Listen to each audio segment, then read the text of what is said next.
त्रिशूल और सुदर्शन चक्र की महाशक्ति। सर्वप्रथम हम बात करते हैं भगवान शिव के त्रिशूल की। त्रिशूल का निर्माण विश्वकर्मा ने किया था।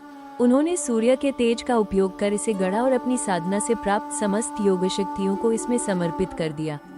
ये त्रिशूल उन्होंने देवों के देव महादेव को भेंट किया।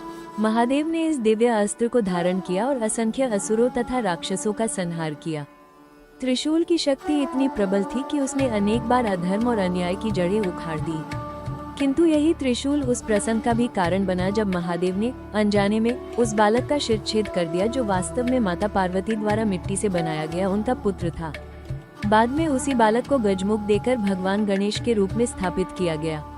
त्रिशूल महादेव के संहार स्वरूप का प्रतीक है, जो 3 लोकों और 3 गुणों पर उनके नियंत्रण को दर्शाता है।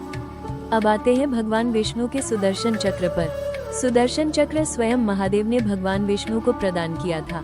ये चक्र समय, धर्म और ब्रह्मांडीय संतुलन का प्रतीक है। भगवान विष्णु ने इसे धारण किया और विशेष रूप से अपने श्री कृष्ण अवतार में इसका प्रयोग किया।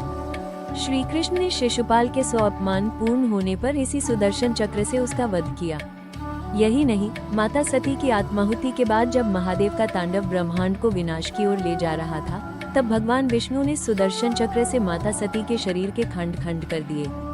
इससे महादेव का उग्र तांडव रुका और पृथ्वी पर शक्ति पीठों की स्थापना हुई। निष्कर्ष, यदि हम त्रिशूल और सुदर्शन चक्र की शक्ति की तुलना करें तो ये स्पष्ट होता है कि त्रिशूल स्वयं भगवान शिव का अंग है, संहार और पुनर्निर्माण की शक्ति का स्वरूप है।